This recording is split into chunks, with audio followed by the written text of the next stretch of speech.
they were. So I'm gonna kind of go past the side of hers and top of yours. So, Like yeah. maybe farming season? I would just take care of you.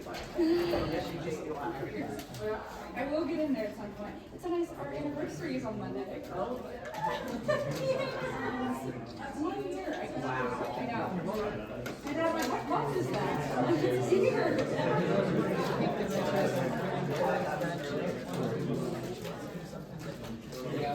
We were pretty much waiting by then. She is usually Then we went to Sherry's sometimes she's on something. and I coordinated This is said, part of the "What day deal." is it?" Right. Like this is day 2.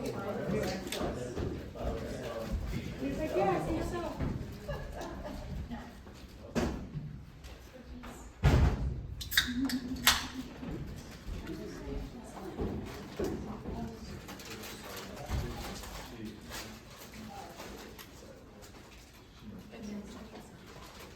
It's not obligated, but you're welcome.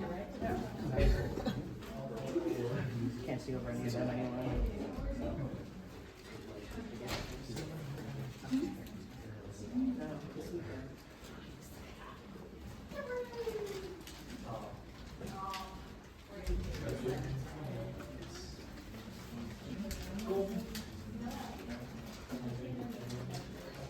I know, I just emailed him. That's fine. It's not some city. No. Oh.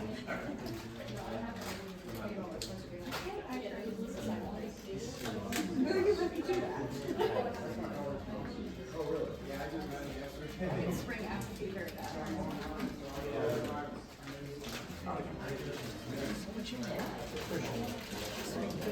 Portia.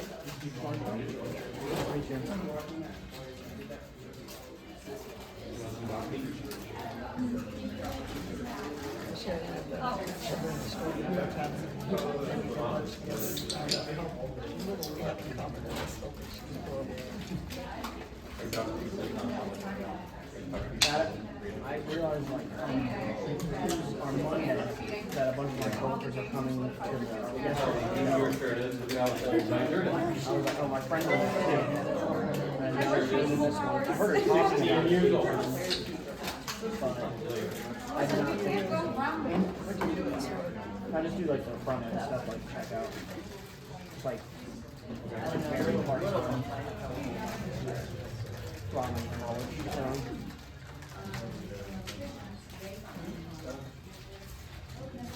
I was thinking we're gonna put a bunch of like ping pong balls on it.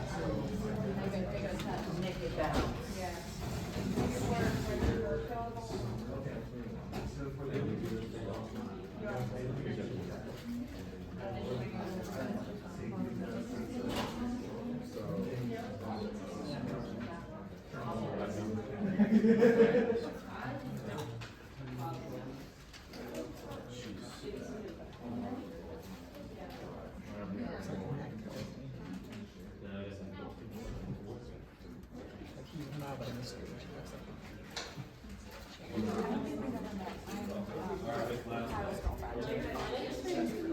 You're sick, right?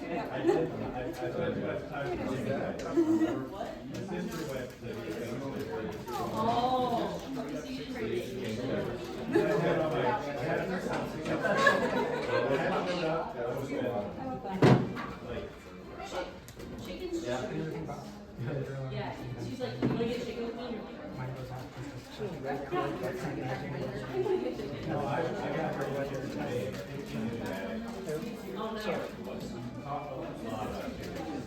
Maybe it's a family.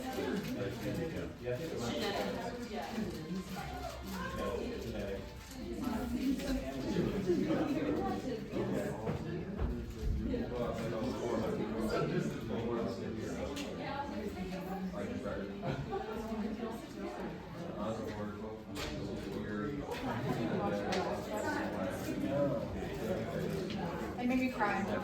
I saw. All I know is I came in and there was, it sounded creepy. Oh my gosh.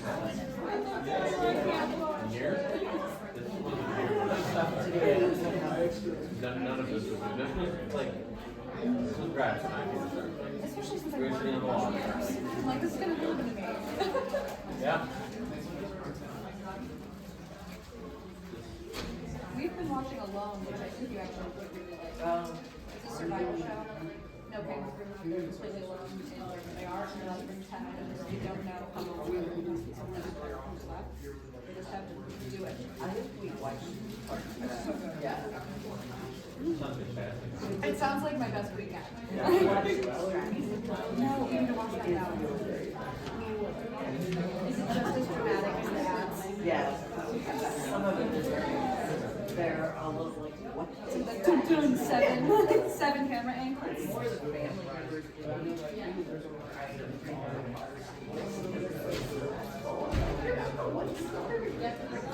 That's how my mom is every time I go camping. I'm always the happiest when I'm camping. I would rather be outside.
I'm confused.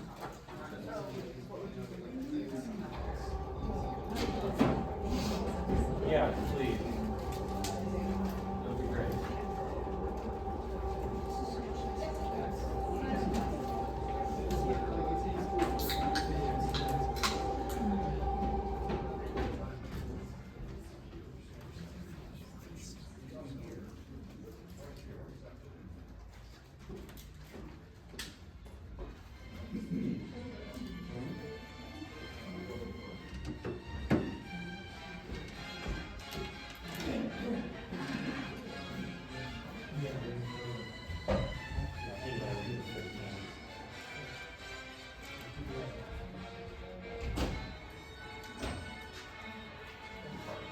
Good job.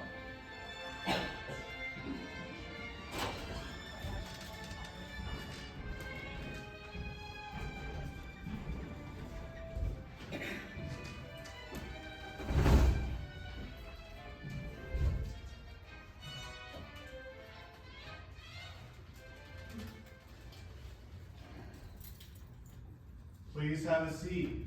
Someone will be with you shortly.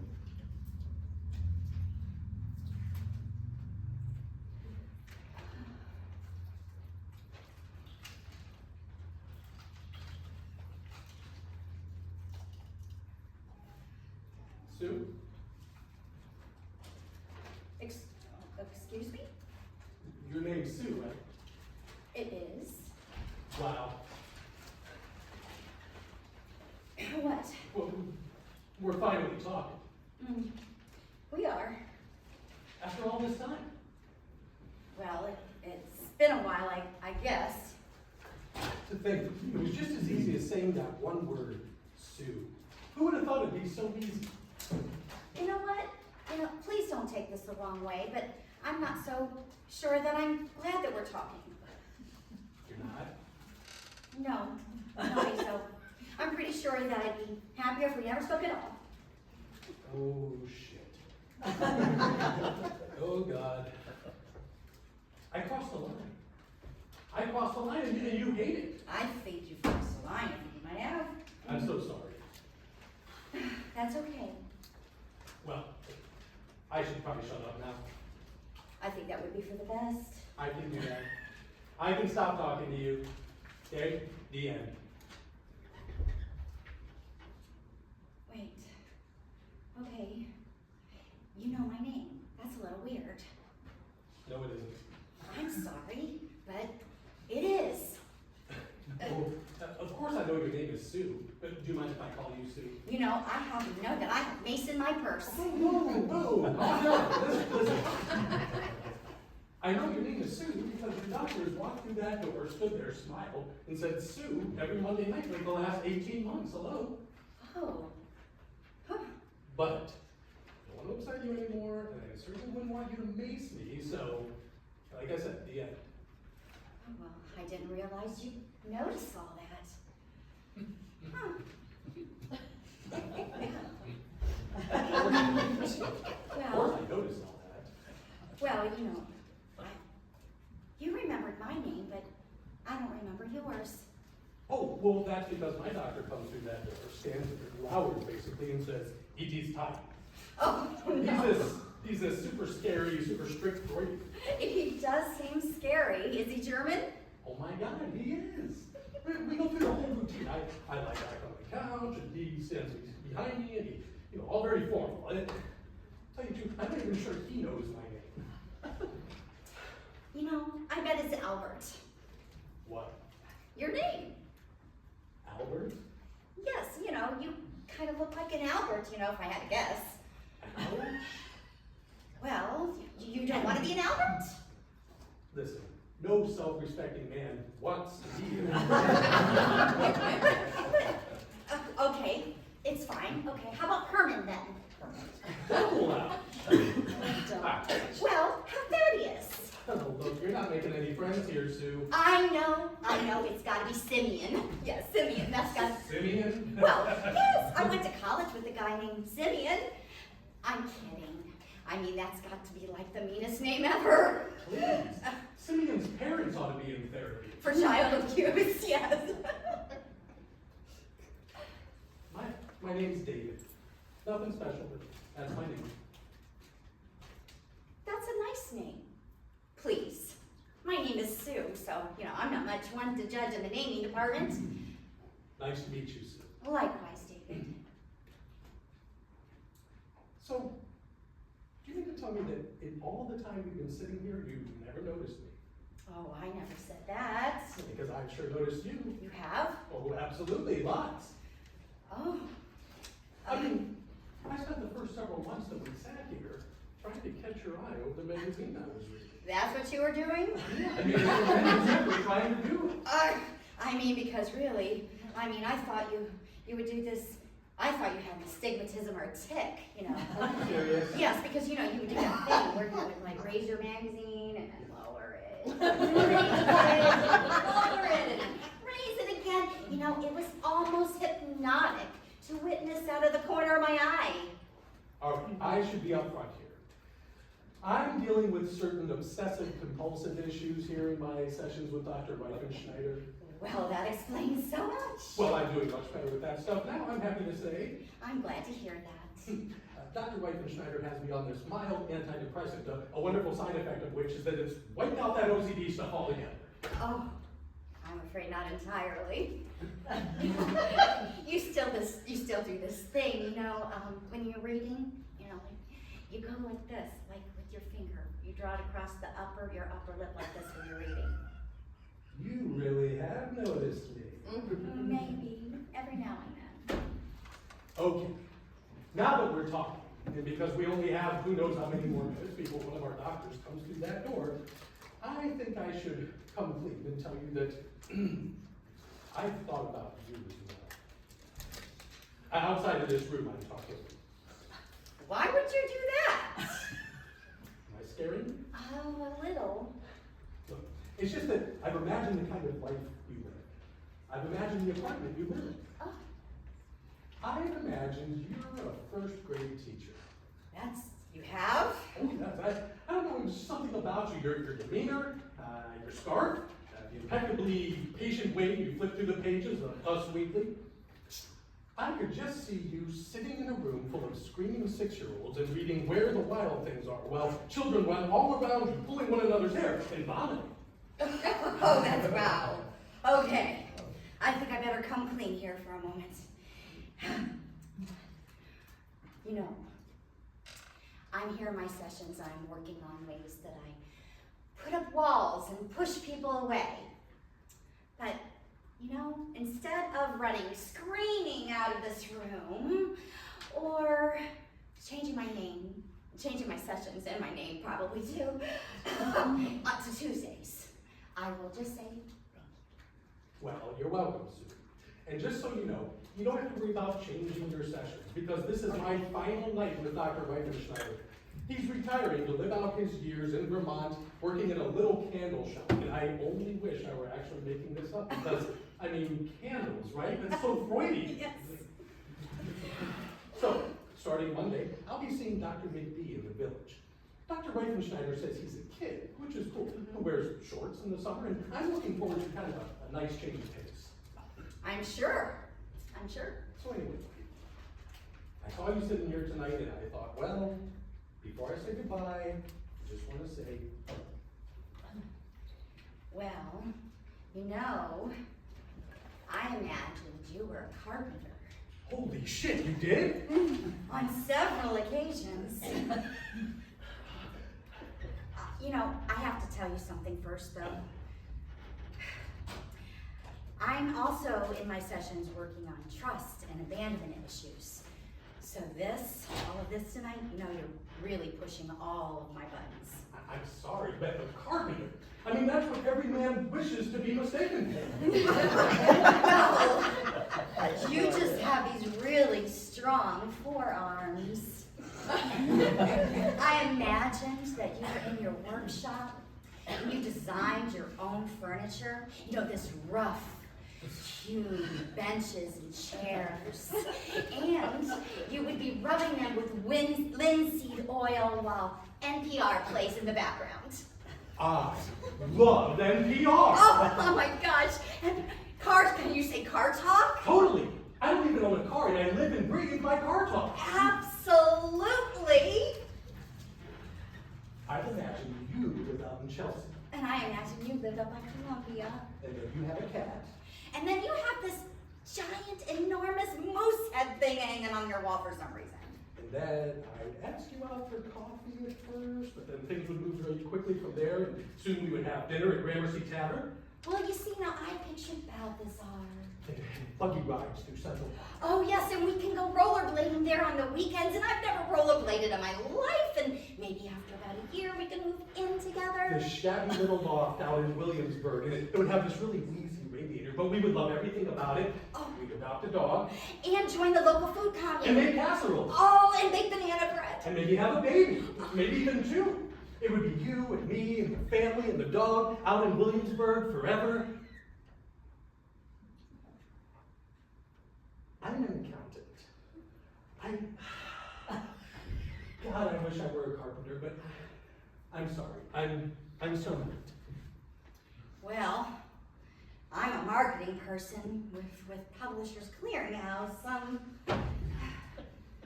I'm afraid it's basically the devil's work.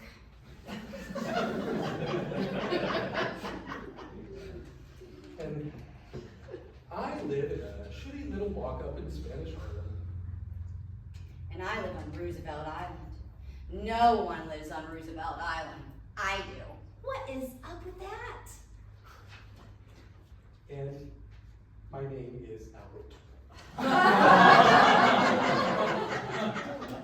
No kidding. I never tell anybody my name is Albert when I first meet them because it makes the worst first impression ever. Well, I have a boyfriend. Actually, a fiance. I'm here on these nights on our sessions because we have trust issues and intimacy issues, and frankly, I'm just frankly terrified of marrying the guy, but this, Albert, this was really wonderful. Yes, it was, Sue. Yes, it was. Sue? So, wait a minute, before you go, I just want to say goodbye. Hello?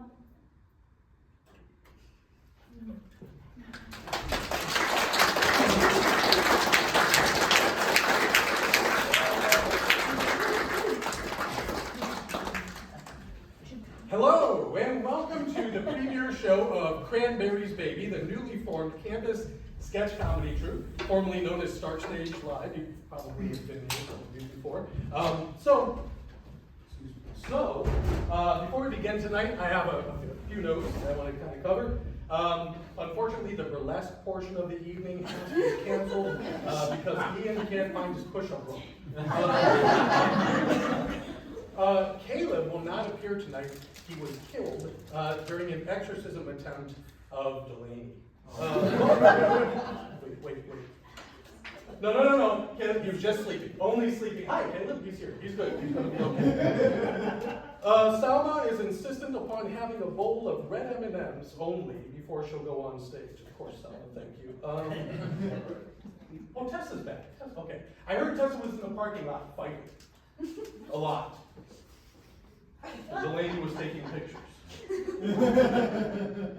All right. And finally, I want to welcome you all to Stark State State Chief.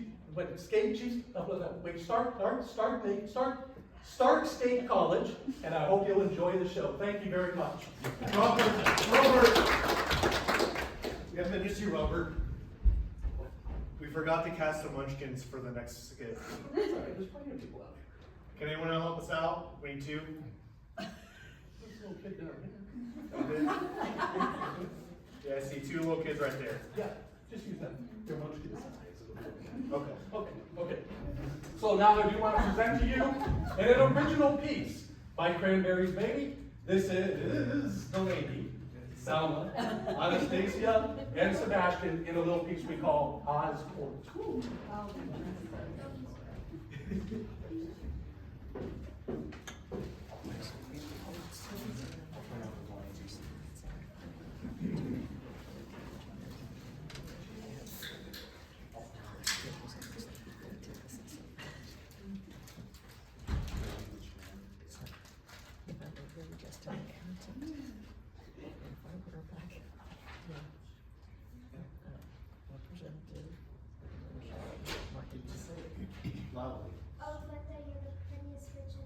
I know, it's not hard to beat around here.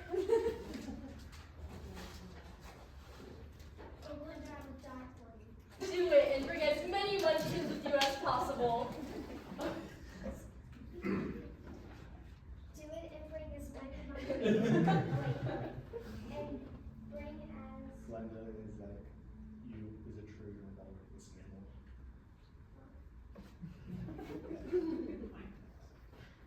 This one? Yeah. Linda, it's true you are involved in a scandal. Scandal? Me? You should know I'm not scandalocious. Scandal! Oh my god, we have found ourselves in a scandal! That is horrible. I'm sure whatever it is not that bad. You, Mr. Oz, and I have been summoned to the courts of Oz. But that's for criminals! Oh, my reputation. Get up, I know you aren't fainted. I like to make a scene! Now drag me to Oz! I have been summoned to the courts of Oz for a scandal. I'm so excited they're honoring how mischievous of a wizard I am. I should have gotten all the credit for the chaos that happened when Elfa realized I was a fraud, but that witch stole the spotlight. You have 30 seconds to explain why we're being summoned to criminal court! What makes you think it's my fault? Oz, you are the root of all of the problems and chaos in this kingdom. I know. I just wanted to hear you say it. Can we focus? So, you remember that plan to get Alphaba back by pretending Nessa Rose was in danger? Of course, that was a brilliant plan. Let's just say the plan didn't end so brilliant. How do you mean? You know, I used my magic to make a cyclone, and there was a house that got caught in Did the house fall on one of the Munchkins' houses? If so, we did not commit a crime. The court is mistaken. The house fell on Nessa Rose. Are her glittery red heels okay? Glinda, I'm telling you, our plan ended up in murder. And you're confessing to it? Blame one of the Munchkins. We are going to be late for court. We have to go now. This is exhilarating.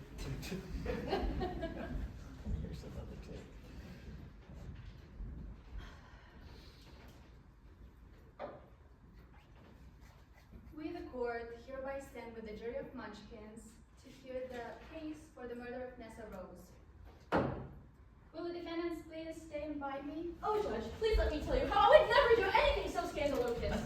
I would. Judge, let me tell you how I'm the root of this excellently plotted out plan. Excuse me, are you confessing you're guilty? No, he is not. He is out of his mind. We in the court deserve to know what happened to Nessa Rose. And we know it involves your magic. Together. Sounds like a scandal. Sounds like a scandal. Shut up! And Judge, let me tell you how I love all the citizens of Oz equally. Wait, that's it. Magic. I can use my magic to make everybody forget this situation, and we can all be free and go back to normal. Oh, Madam Morble, that's genius! And I can put a sleep spell on everyone so you can do it so flawlessly. Everybody loves a good night's sleep. It's a win. Pardon me, you cannot just interfere with the law. Nighty-night! And now we are all free again. Hey, I'm not satisfied. Now no one will remember how charmingly mischievous the Wizard of Oz is. What if we went to Nessa Rose's body and we got her red glittery heels? Now we're talking.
Look at Cotton.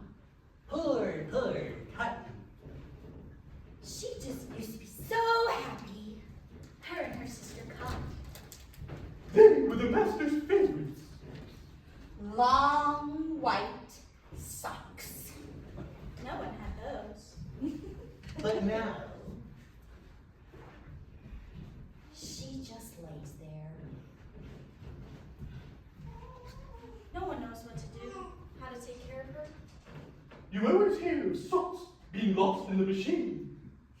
But no one ever expected to happen here. She's so sad. She won't go for her cleanings. She just stinks. Is that bad? She's just so sad and smelly. What are we supposed to do? Stop living. Our lives. Have you ever lost a piece of yourself? I don't mean like a stitch here or there, or a little unraveling. I mean a part of who you are. I had a sister. Her name was Cod. I don't know if you would understand. Hey, Cotton, we really care about you. We can't help you if you don't tell us what's going on. Yeah, I don't know what would happen if I lost Archie. the machine works in mysterious ways.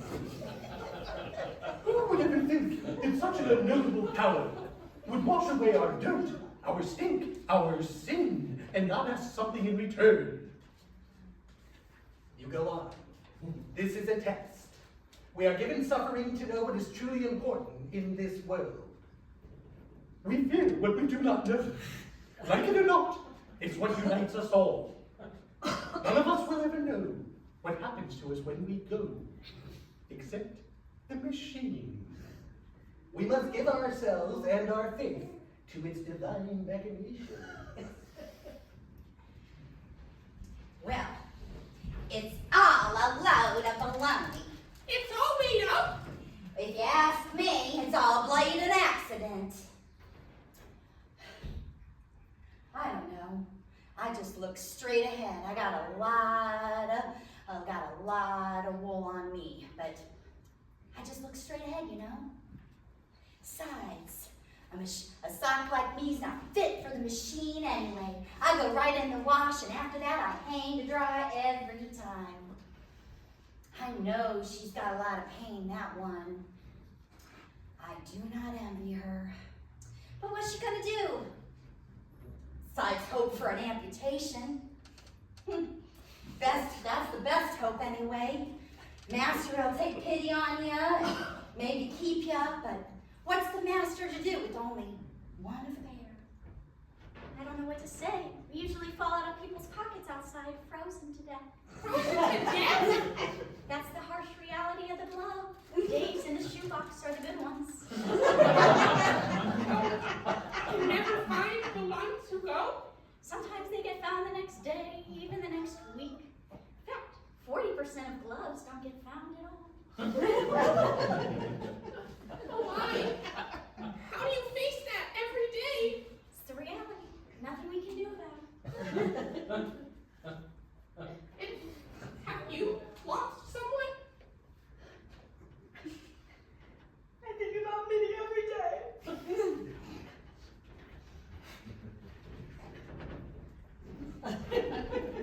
The truth is, no one knows anything.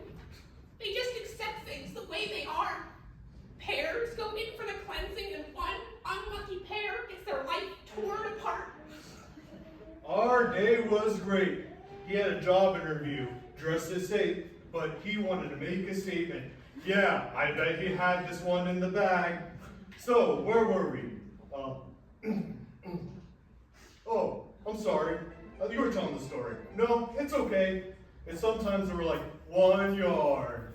Anyway, where were we? Dressed as safe, but great. I bet he landed this job. He'd even sweating us like he usually does. Ha ha ha ha ha. Anyway, how was your day, Cotton?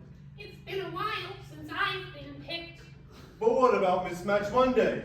Screw Mismatch Monday! Hey!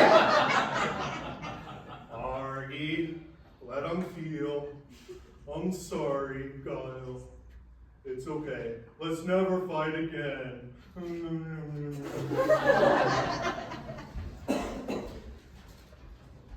I almost unraveled myself one time. It's easy. You just find that gaping hole in your fabric and pull yourself out line by line. You go until you're just a pile.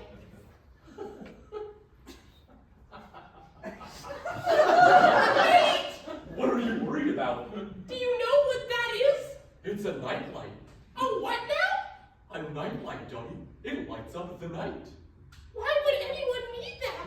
The master is scared of the dark. No way! Yes, Wayne. Not everybody grows up in a drawer, you know. So? So big people like him are afraid of things they don't know.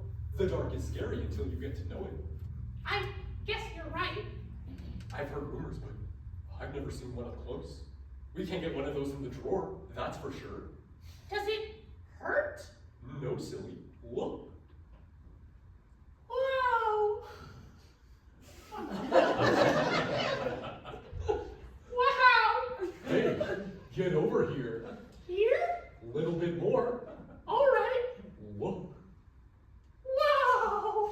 Now you got one too. Try to keep up.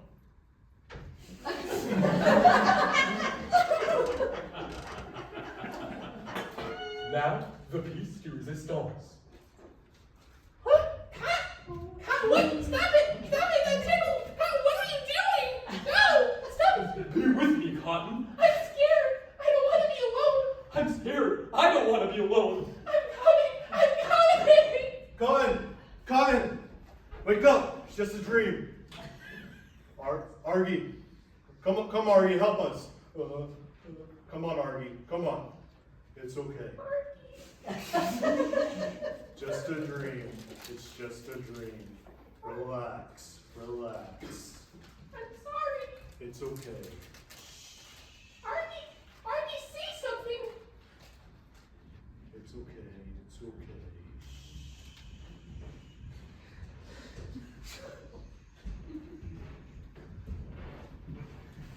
This is the life of the sun. The master pulls us out of the drawer, bathing us in light. We hope and pray that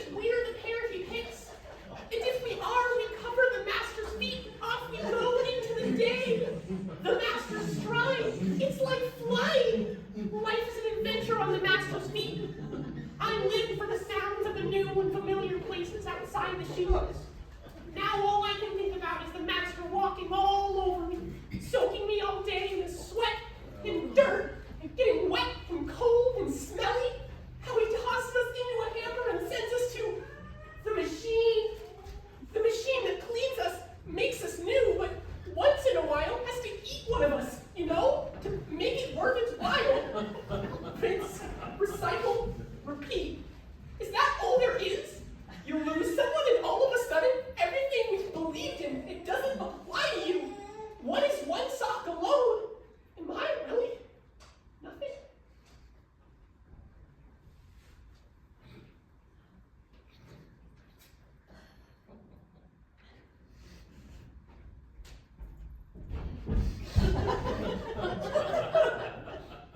Man, living under the machine seems like a throne of wisdom or whatever. I mean, it's chill down here. You can just roll. You know, I haven't seen her hurt anything more than you guys up in the drawers. You have to have seen something cut. She looks like me. Maybe a little worse for wear. Yeah, nah. No? I mean, nah. I can't accept that. That's all I got. What do I do now? I mean, you're always free to chill down here. I mean, I know it's not the drawers or whatever, but you'll be taken care of. Thanks. It's kind of cold down here. It is? Yeah, men like me, we just roll with it. Thanks.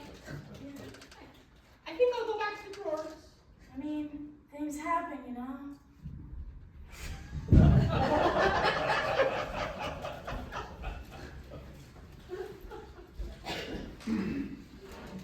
You would never think it would happen to you. Then in a moment, your partner in crime, your thread mate, lost, gone forever. Archie! Kyle's gone, Cotton. I know.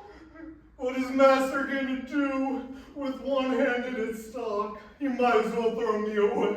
No, Archie, no! You don't understand. I do, Archie. I understand. What am I going to do now? I'm here. We can make our own pair. You mean on Miss Mess Monday? Yeah, Miss Match Monday.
That doesn't look like a dresser. I realize that. I mean, did you even read the instructions? Of course I did.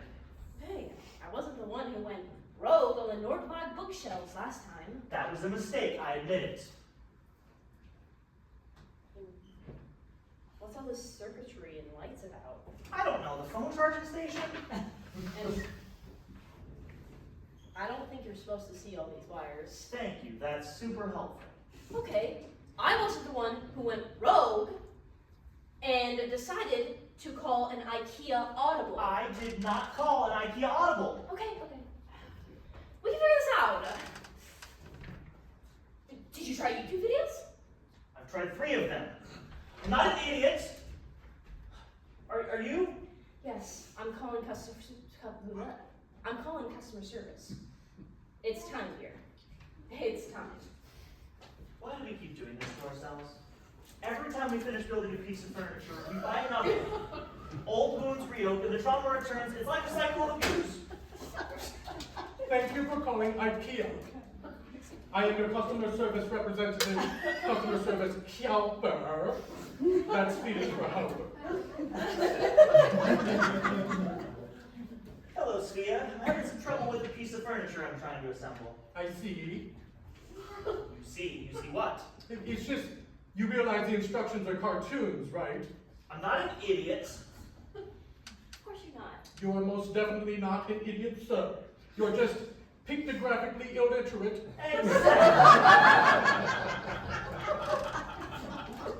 Oh, that's so much better. Have you tried the YouTube videos? Yes. I see.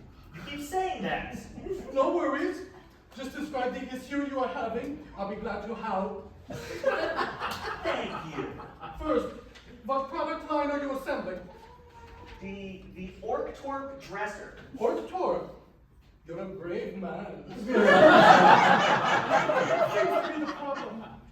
Well, it doesn't look like a dresser. It looks like... It looks like a robot. It looks like a robot. I can handle this. A robot. It looks like a robot. Did you say robot? Yes. One moment. I'm not getting much. My screen just says enter activation code. Is there a keypad somewhere? Yes, on the back here. Oh, now it says to type code 35477.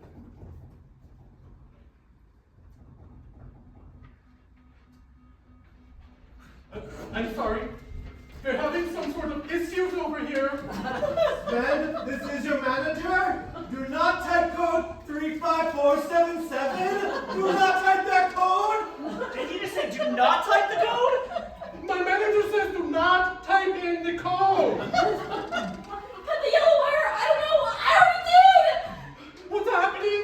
It can't be. Oh my God. Ah!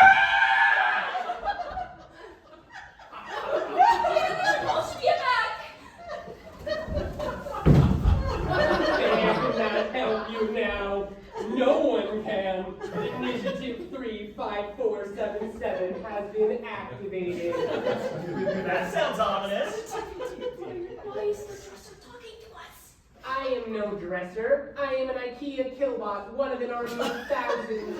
We have infiltrated IKEA's vast infrastructure to eliminate disorder. That seems pretty extreme, Mr. Killbot. Why?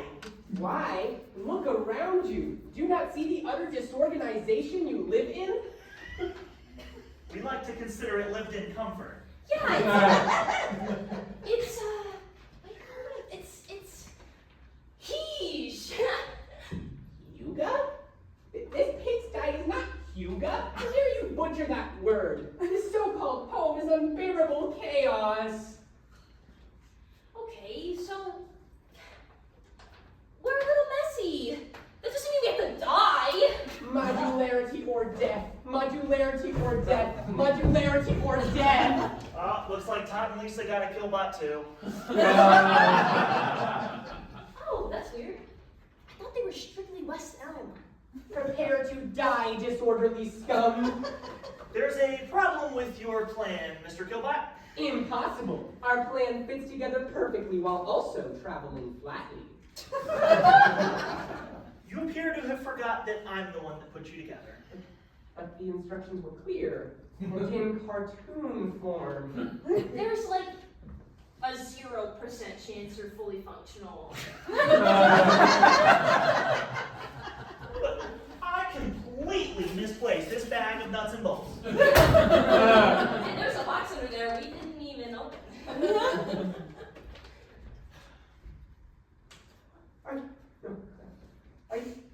Are you saying you called an IKEA audible? Afraid so. Good of you to admit, hon. Thanks. What kind of people are you? We offer you coziness, order, organization, flat packed and at a reasonable price point, all with instructions a child could understand.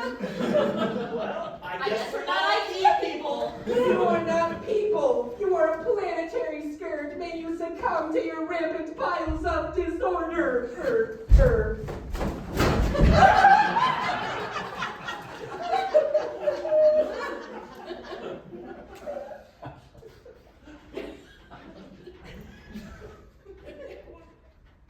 Dramatic.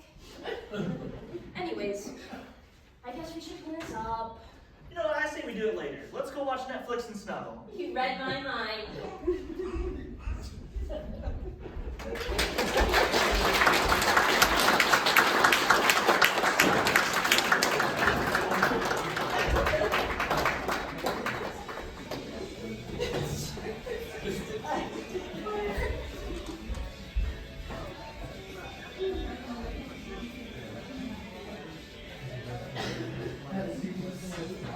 Ladies and gentlemen, thank you so much so far. We're going to take just a short break in about 10 minutes, so use the restrooms if you have to.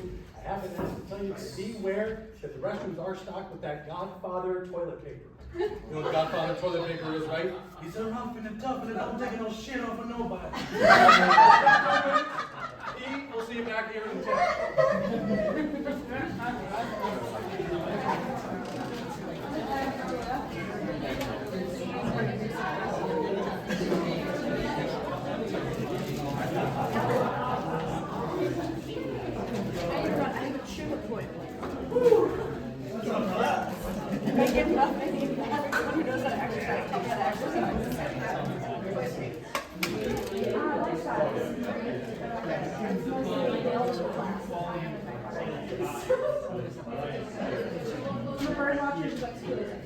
There's not much hope to it. You can stay for one more. This is the day.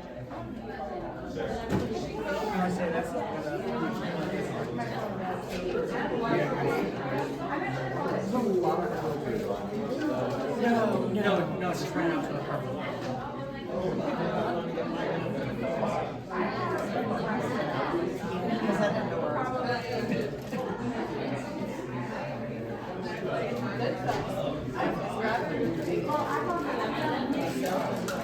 Now it's not bird wash, okay? So we're waiting for the cycle back. It's a process. I'm just pressing bird wash. Can you take a video of the next one for me? Are there videos you can take it? Yeah, there's a video. Okay, can I get it for the next one? Because I need to get it up.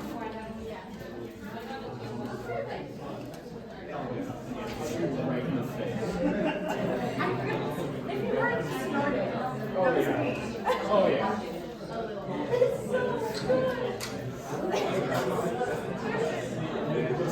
Oh my, it's so good. I love it.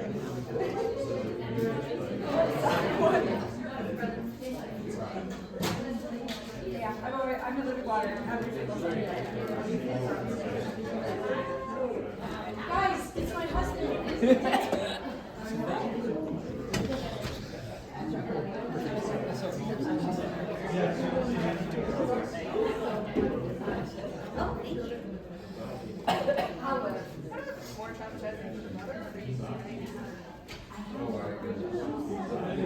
We'll find out.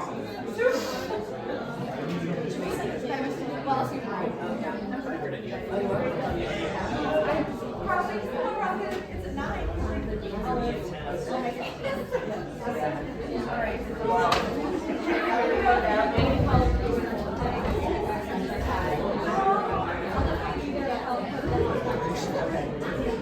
and then I'm dragging Kyle to my field because he's horrible. It's perfect. Yes. It's horrible in his bed. It's just like this. It hurts. So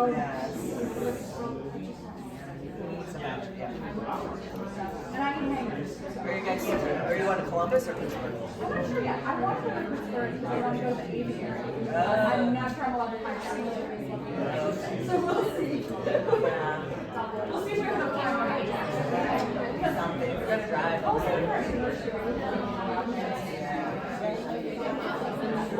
I don't know. We'll figure it out. I'll be nice. Okay,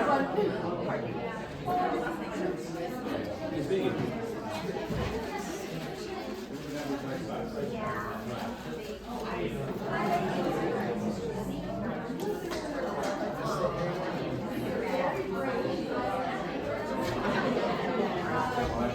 done stuff, but he just got shy for being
So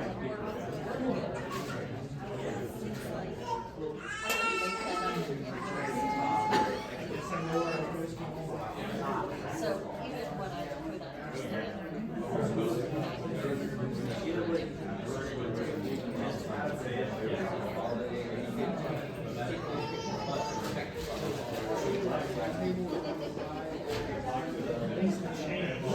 could understand.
Are we back?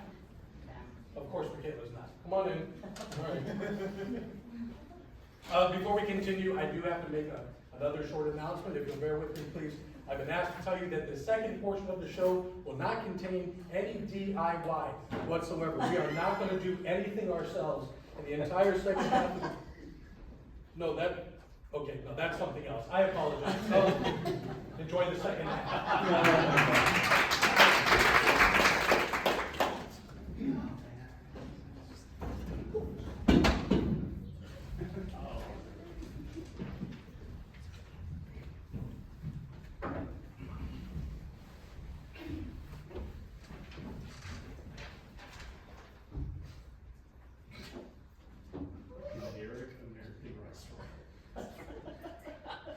French onion soup, cheese, a broth maybe. You need something soft, like yogurt. I wonder if they have a yogurt dinner platter. Hey, there's a yogurt platter. That's how 2 front teeth. What? Right in the middle of your 2 front teeth. God. Have Dr. Stu send out to pick at your braces. You know, you're gonna have to get used to having food in them. You should just go to the restroom to do that. How many get used to having food in them? Don't tell me every time there's something stuck in them. Hey, don't yell at me when I'm trying to help you. This isn't a bed of roses for me either. Timing couldn't have been worse with what Richard and Grace's wedding coming up. I mean, They would have given us more notice about the wedding. I could have held off with the braces. So what, anyways? I'm not crazy about him. He always lords his name over me. what do you mean he lords his name over you? He's Richard, I'm Dick. Why should they be disappointed about my braces? The photos were in their wedding. Plus, you like the name Dick. Okay, I do like Dick. Look, there's a whole one-upmanship thing that goes on between Richards and Dicks. Just forget it. I need to explain it. No, it's fine. The timing just couldn't have been worse. Grilled cheese? The cheese. Now, in England, they pick their teeth at the table. They get toothpicks during the meal. What? Yeah, and they burp too, if they like the meal. That's a sign that they like the meal. Where did you learn that? Some 4th grade social studies class? Ask Grace. I swear, if you say one thing about Rich picking that teeth. No! I love they're here. Oh, hi, Grace. Sorry Richard. we're late, Richard. How many things? Oh, it's all good. Hey, Ashley, Dick. What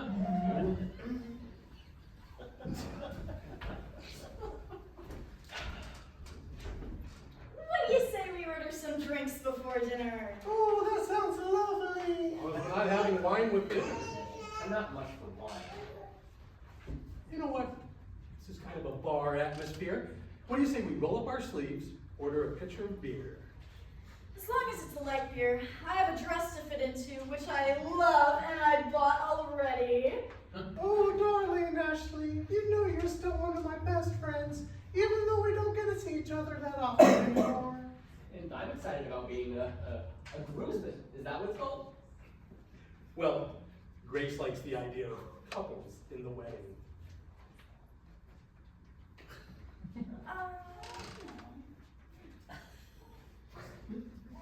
Oh, that's not. What are you wearing that day? Oh, well, I know it sounds corny, but the suit my father wore when he was married. I'm the same size that he was back then, and the suit, well, it has classic lines. That's not corny. That's. Grace, have you decided on your dress? I think Ashley would prefer it if you wouldn't pick your teeth at the table. What? Do you want to see nuts in my mouth all night? No, I wasn't talking to you. I was motioning to Dick here. I'm sure he noticed it too. No, I promise I wasn't staring. I thought it was a cultural thing. What? You know, like burping at the dinner table. Excuse me. Yeah, you know, like a cultural thing. You can't control that. My people don't do that, nor do I. Not at the table. What is your problem tonight, dear? I don't have a problem tonight. You do sometimes burp. I'm not saying it's a cultural issue. I'm saying it's a social issue. For all I know, it's a medical issue. But you do, in fact, burp at certain times. Oh, and you get sweat rings on your arms when you eat something hot. That's a malicious lie. Oh, just look! When he orders the soup, his armpits would look like an oil spill. Well, I can't control that now, can I? Oh my God, did you see Dick's braces? Doesn't he look stupid? You think I can't control picking my teeth? Like a cultural thing. What? You know. You know what? I do have a problem tonight. I don't want to be here. I said that outside the restaurant. I don't want to break bread with these people, and I certainly don't want them in my wedding. I'm sorry, Dick. I feel I owe you an explanation, but quite frankly, I find Ashley intolerable. I have the best regard for you, but your wife, Ashley, you're a crone. What did you say? I It's just how I feel. can't believe you just said that. So, you like me? You really like me? My dear Ashley, if your sister hadn't broken up with her fiance, they would still be in the wedding, and we wouldn't be here tonight. What are we, the B team? Oh, let's be real, Ashley. Richard doesn't like you. That's why we don't hang out that often anymore. I just can't stand when he acts away and talks about you. It's just... Excuse me.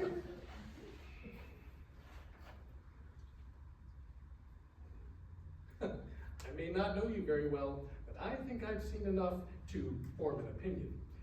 Your prying little nature, the little digs that you make at people, the little way that you have to kind of get at folks. Like, you just had to tell us that Dick has braces. Of course we noticed that Dick's got braces. He looks ridiculous. We're not going to hold him over the fire. Thanks, Richard. I I have no idea what you're talking about. He's my husband. I love Dick. But I don't hold him anywhere. Would you get that freaking fork out of me now? Even the way you say his name, Dick, I find it offensive.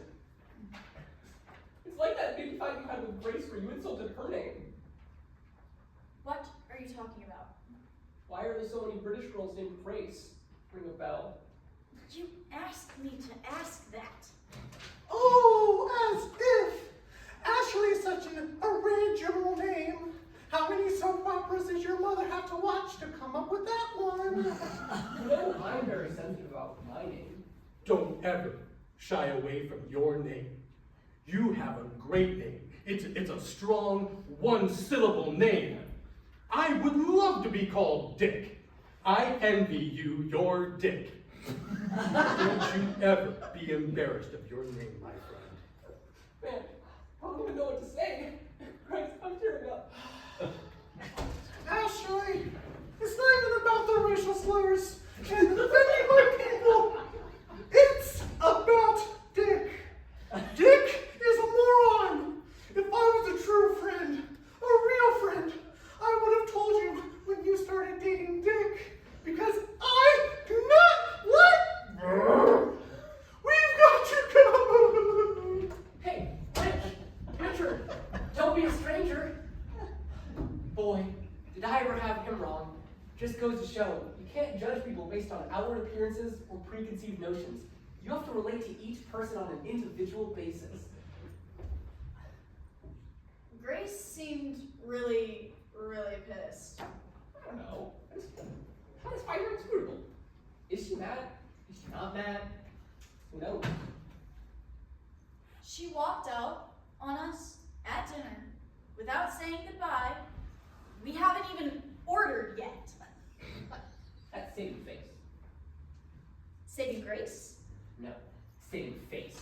It's a British thing. Never leave yourself in a situation where you look bad or you embarrass yourself. She had to leave before she got to the point where she told us she didn't want us to be in her wedding. That would have been an embarrassment to her and her family. I think she's right. I think you are a moron. Hey, whatever that was, it was between him and her. They were going at it long before they got here. You think we're still in the wedding? Oh, definitely. Because I really do like that dress. Maybe the quesadilla. The cheese. Right.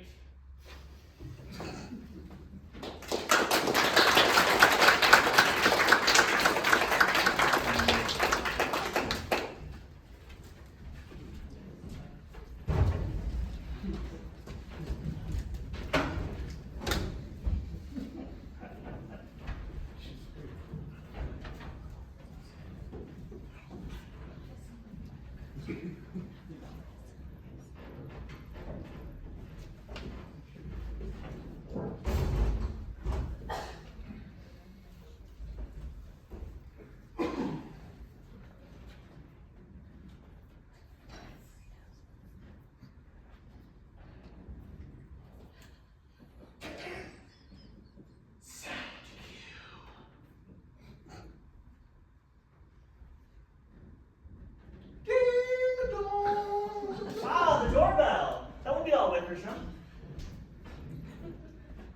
Inspector Billingsgate, at last you're here. It is true, I am here. Yes, quite here. I think it's topping of you to come to our lovely summer home, which I shall inherit in the fullness of time. Fenton, do you know where your only sister Fanny is? In the garden, I expect. Though I'm so indolent and destined for a bad end, I scarcely keep track of details. Do come in.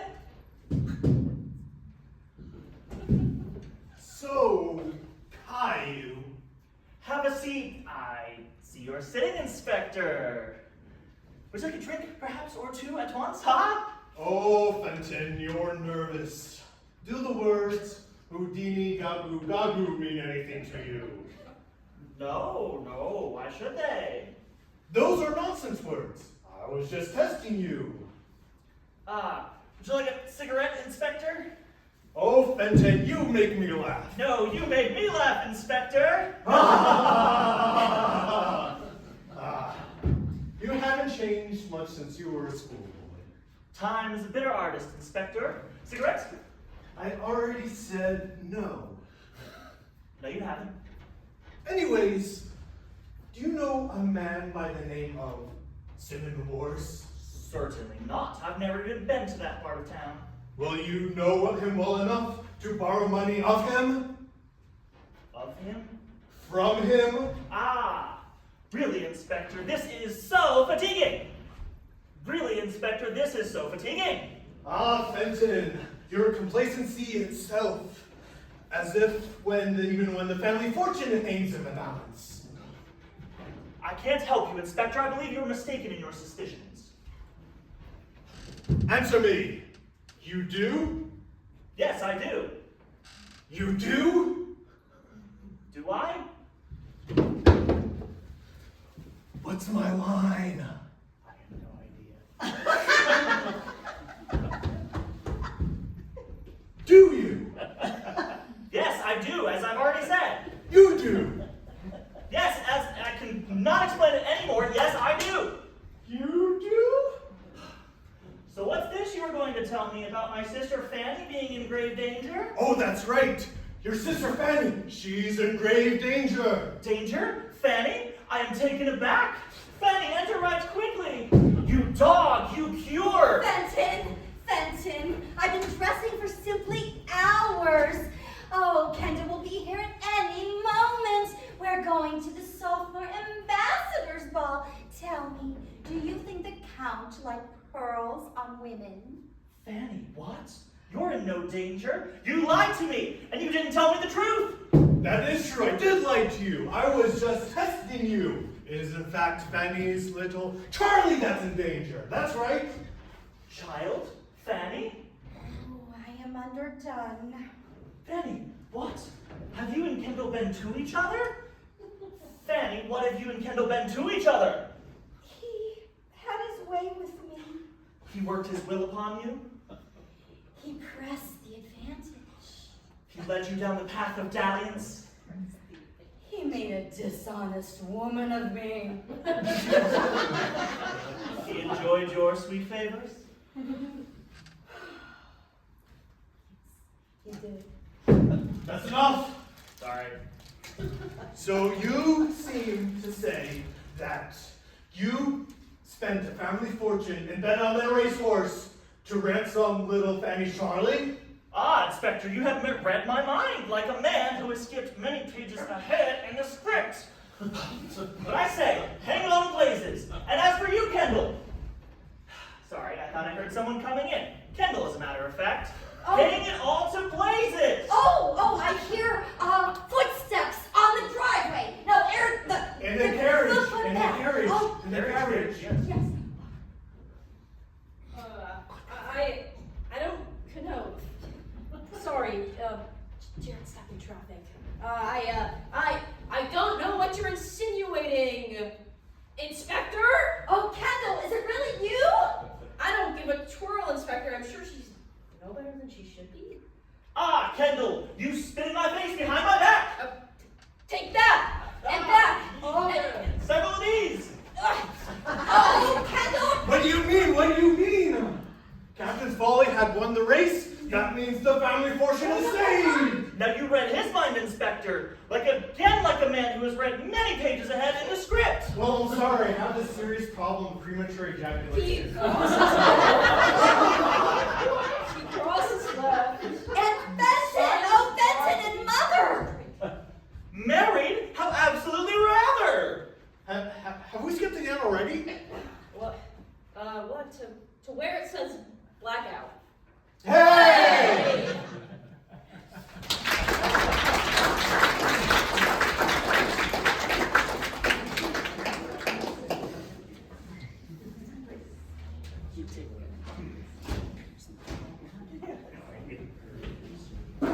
Is everybody still having fun? Yes, I'm sorry, is everybody still having fun? Yes! Tessa has a piece, so I'm going to talk to you for a few minutes here. Because we're a newly formed group, and I really want to kind of hear our name and kind of see what it sounds like when a crowd cheers. Would you please, if you would, whenever you say the name of our comedy troupe, you can't just speak it. You have to kind of do it with a little bit of gusto, a little bit of enthusiasm. So I just want to hear Cranberries, baby! Go ahead.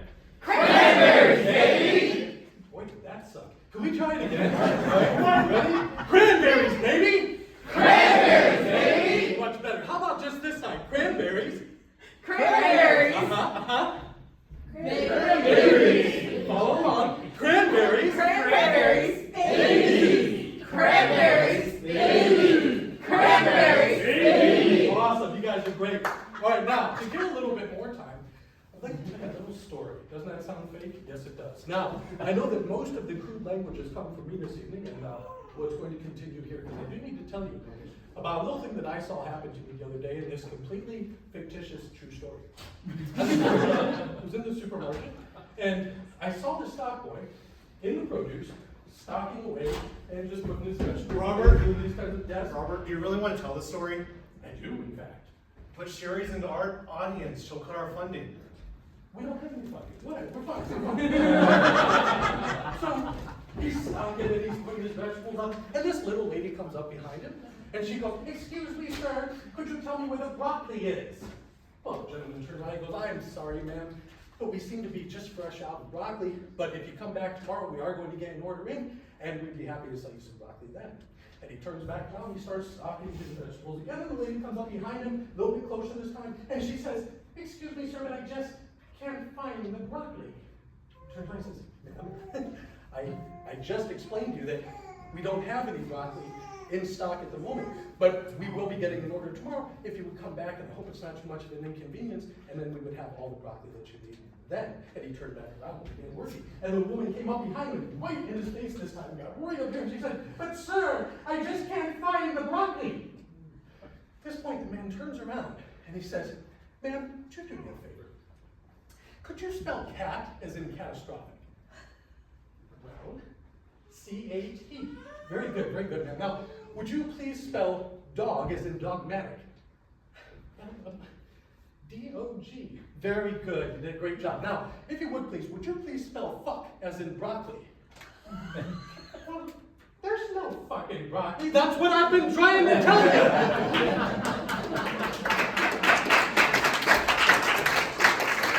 Ladies and gentlemen, Tessa Turnow and Delaney Thompson.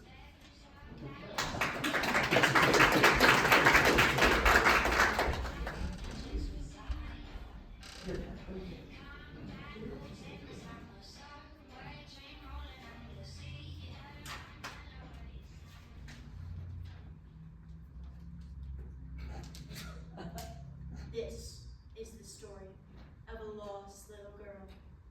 The very scary story of a girl who is lost. Perhaps the scariest of scary stories about a young female child. This is the dumbest of dumb stories. Turn out your light. Gotta get good.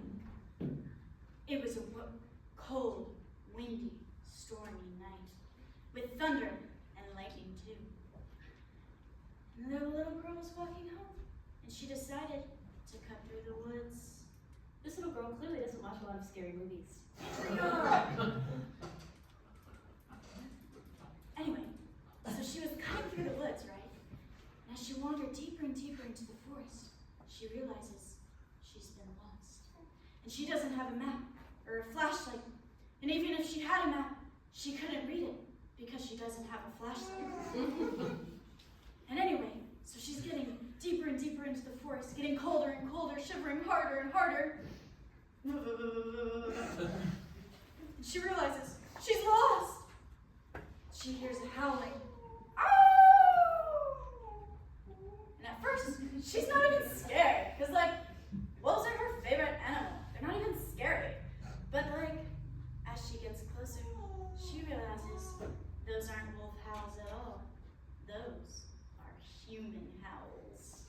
Chelsea, I swear to God, if this is another one of your Teen Wolf self-insert fan fictions, I am so done. Don't turn on the lights. I wasn't finished. I was. Who's all coming? I told you, it's Megan and Alora and Isabella and Freddie. And maybe some more? You can't have boys over. Well, I only told everybody that I invited Freddie because Alora said that she wouldn't come unless Freddie was coming, and so like I told her like, wow, he's already invited, so you know. Okay. What time are they going to get here? Well, technically I said any time after school. I know some of them have track practice. Track practice was over hours ago. Maybe I should have called Isabella. No. You know, I just wanted them here in time to sing me happy birthday. So it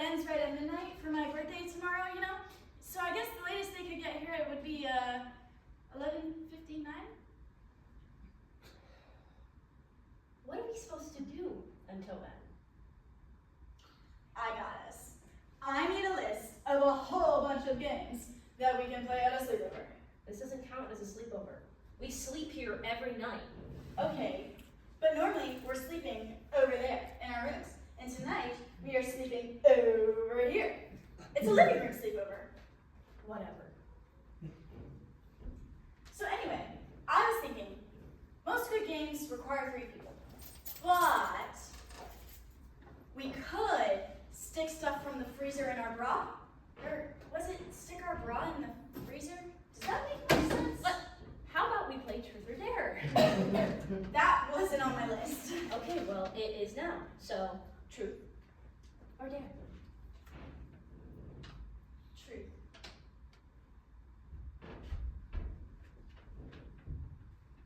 Maybe you should go first. Truth or dare? If you dare. Truth. Where do you hide your journal? What? No, no, no way. You wanted to play, it's my birthday, I don't make the rules. It's contained alongside my bed in the wall. I never would have guessed that. Yeah, I know. And I'm re-hiding tomorrow. Truth or Dare? But you can't ask truth. But you can't ask the same question that I just asked. I don't make the rules. Okay.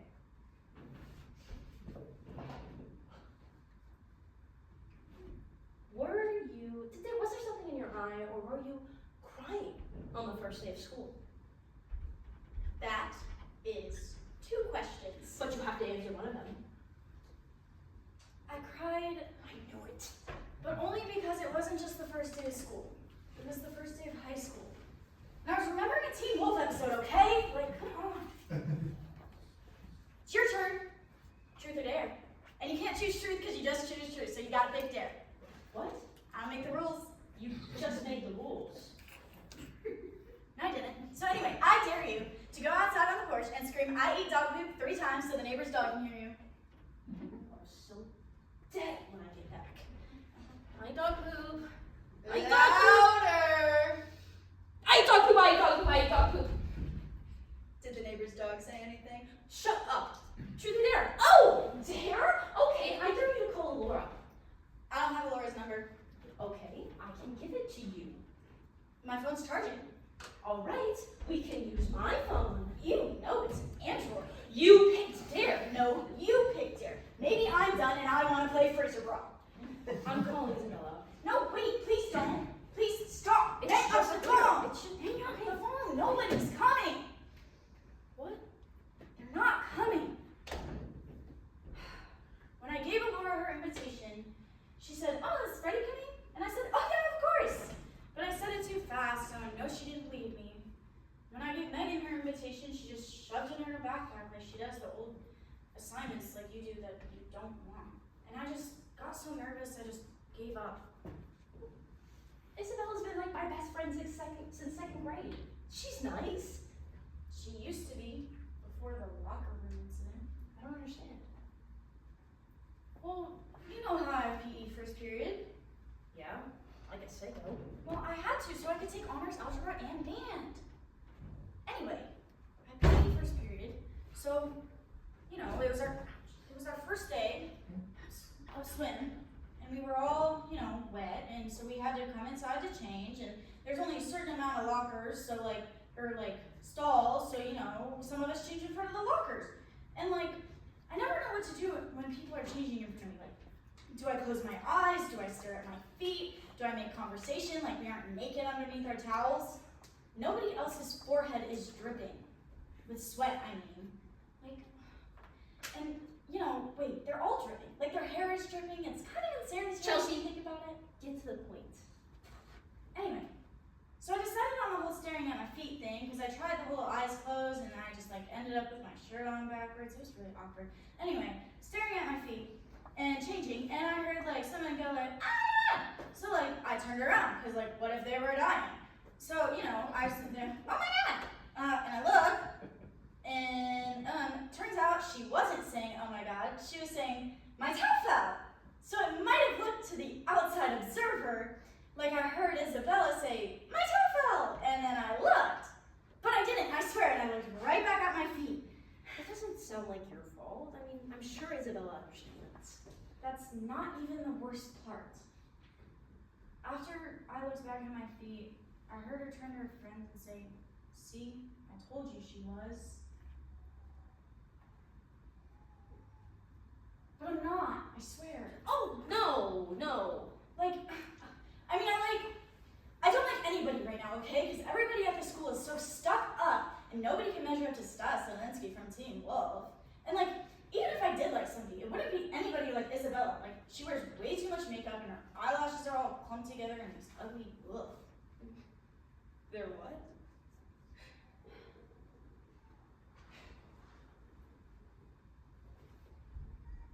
Tomorrow's your birthday, right? Duh, this is my living room birthday party sleepover. And you'll be 14. And I'll be 14. So technically, you'll be the oldest sister. That doesn't make any sense.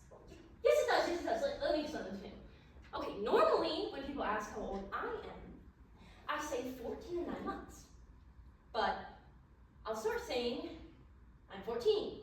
So maybe we'll even assume you're older. So, if I'm older, that means I'm in charge? Sure. First order of business, as the oldest and the smartest. Whoa. I never said the smartest. You may be able to guess mom and dad's parental locks, but you've never been able to guess my password. That you know of. I swear to God, Chelsea, I will break every single reed, even the spit-covered ones. I'm kidding. Calm down. First order of business, as the oldest, just the oldest, Isabella is officially uninvited. Agreed. Second order of business, finishing my scary story.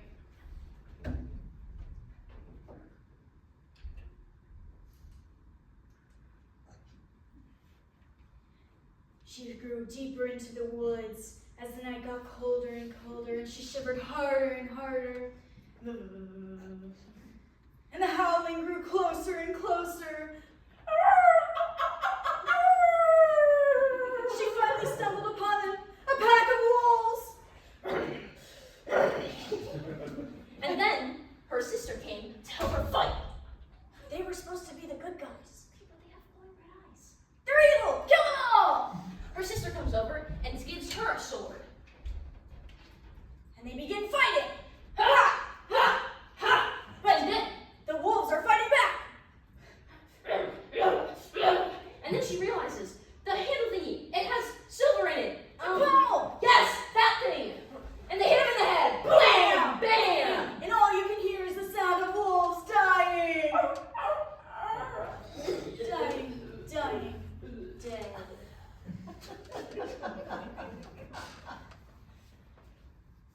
Happy birthday. Happy birthday to me.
This crayon, this monster, jungle green, the color of this crayon and the color of my face after my mid-morning prolicious snack during story time with Mrs. Smith.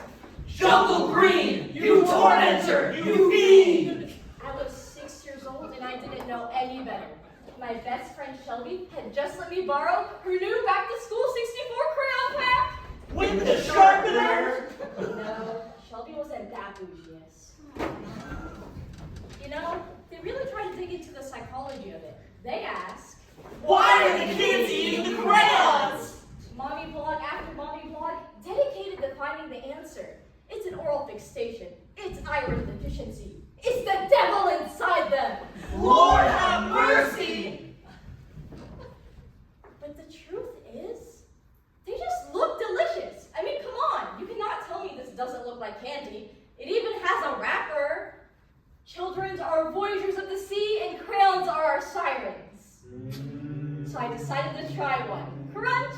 And it didn't taste like anything, but I did like the texture, so I go in for another one. Crunch, crunch, crunch, crunch, until Mrs. Smith sees me put the last crayon in my mouth and says, Emily, what on earth are you doing? Those big shocked eyes, I could have said anything.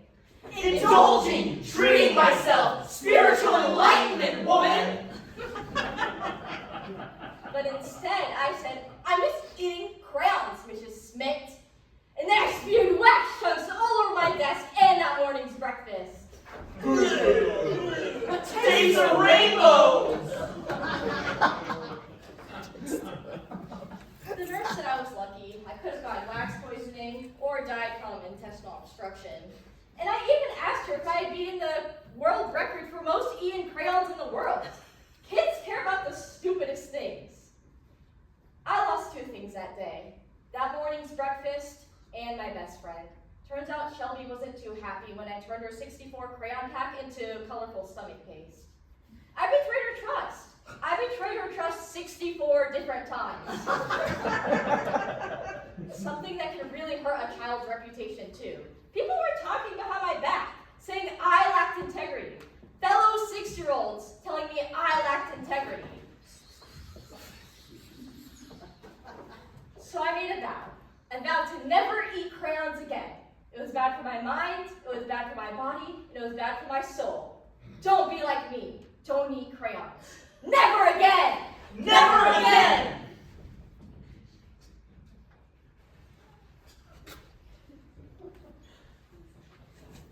It was an earth-shattering event for me. The first and only time I ever ate a crayon, it was my Icarus moment. I pushed my luck, and I was punished for it. It had a name for me in the cafeteria. Veronica the Vacuum. Push a couple quarters my way, and I'd eat anything for anybody. Have some mayonnaise in your pudding? Give Veronica a taste! Soaking your bologna in strawberry milk? Give Veronica a taste! Lunch lady here, lurking in your lasagna? Give Veronica a taste! I know. Disgusting, but it was like my superpower. Plus it made me a couple bucks every week or so. And to a kid, a couple bucks is like a couple $100. Cha-ching! Also, it made me popular too. Kids care about that type of thing. Everybody knew I could eat anything they gave me without chewing it up. I was the belle of the lunchroom ball. Until little Randall Lincolns presented me with a new challenge. Randall walked right up to my lunch table and with his filthy smile on his disgusting face, pulled out a lid-covered crayon from his pocket and said, You can eat anything, but you can't eat this crayon! Foolish little boy. You just challenged the monarch of munching, the deity of digestion, and your embarrassment, your execution will be swift and merciless.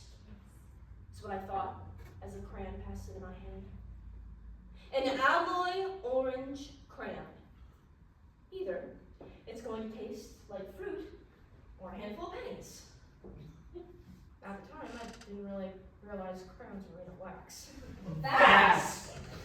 It didn't matter what it was made of. It didn't matter what it tasted like. I put that crayon in my mouth, and I chewed. Then I swallowed. Then it was over. Cheering, Up in arms. What works? I've proven myself the apex predator of the cafeteria! I wasn't only the girl who could eat food anymore. I could eat anything. I was living the high life. Until some teachers found out what I'd been doing during lunch. Dun dun dun! They asked me questions. They made me tell them what I was doing at lunch and the crayons. The crayon that broke the camel's back. Somehow, eating a crayon was just taking it too far. They decided I was a little crazy up there. They put me in the Special classes. the classes that they put kids in when they were deemed dummies, just because they didn't learn like everybody else. That's the public school system for you. Punish uniqueness. Squash it like a bug. Once you're in those classes, you're in those classes. My entire time in the public school system, I was in those classes. And you know what? I made great friends in those classes. Great, smart, compassionate friends. Would I ever eat a crayon again? No. Do I regret eating that crayon? Heck no! No regrets! No regrets! I hate my job. I hate my job with a burning passion. I work in IT and I spend my days fixing everyone's problems. Really simple problems. I mean, a child could solve some of these problems. Whenever I have to deal with these frustrating, rude people, all I see is red. My boss is the worst one. He's an incompetent, ill-mannered ignoramus. He's always walking around chewing bubblegum with his mouth open. The sound. Because one day, everything at work is just going wrong. Wrong, wrong, wrong! So I run out to the parking lot to get a breath of fresh air, and I'm seeing the red. I mean, really seeing the red. I'm sweating, my blood pressure's spiking. I can't see anything but red, but then time stops. Happier memories flow in, happy memories of red. Brick red, just like this crayon. Crayons remind me of when I was just an innocent, responsibility-free little kid with my baby fat and chubby cheeks. Aww. You know, I used to snack on these things, actually. It got so bad that whatever I wanted to color, I needed to be under parental supervision, the all-seeing eye of adults. And in most cases, eating crayons is harmless. Sure, you might get the tummy rumbles. And I guess if you eat like a ton, some bad stuff can start to happen, but who can really do that? Most of us kids who chewed on crayons would just kind of munch on one at a time. It was fun. You got to see the indentation of your teeth in the wax. Super cool. I long to go back to a time when I didn't have to work at a meaningless, soul-sucking job for 8 hours a day. A time where my biggest concern was figuring out a way to chew on crayons without getting caught by my parents. Brick red was always my favorite. There was something just slightly different about its texture. Grittier, I guess. Being an adult, Taxes, budgeting, insurance! well, it can really suck sometimes. But I can't go back to those magical times. However, I can make my future better. And so I marched out of my parking lot trance with a new sense of purpose and inspiration from my crayon-filled memories. So I walked right into my office and told my boss, I quit! I didn't have a plan. I didn't know what I was going to do. I just knew it was right. I knew it was magical. I'm going to forget my frustrations and focus on my freedom. Thank you, crayons. Thank you, crayons! Jungle green. Alloy orange. Brick red. These are the crayons that our childhood were made of. These are the crayons we played with. The crayons we colored with, A rainbow in a box. Sharp sticks of wax. vivacious tubes of glee, Our imagination. Our expression. our childhood. These are the crayons we ate!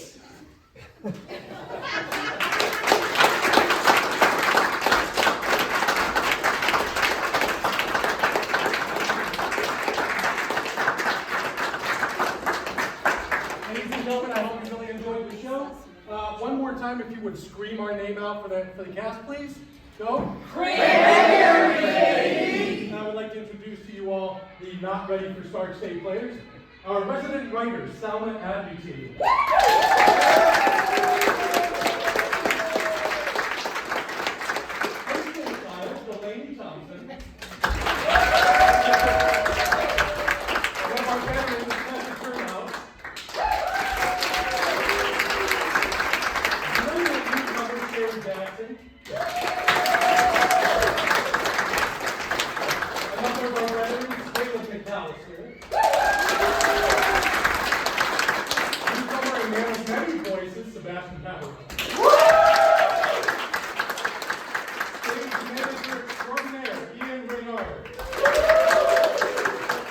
And our director, Anastasia Shabanu.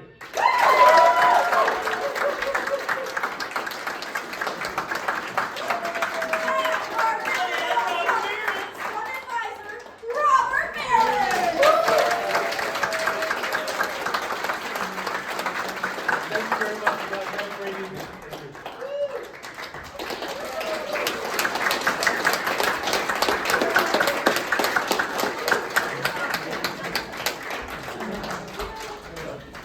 Guys, can you write this? It's right. It's an actual icon.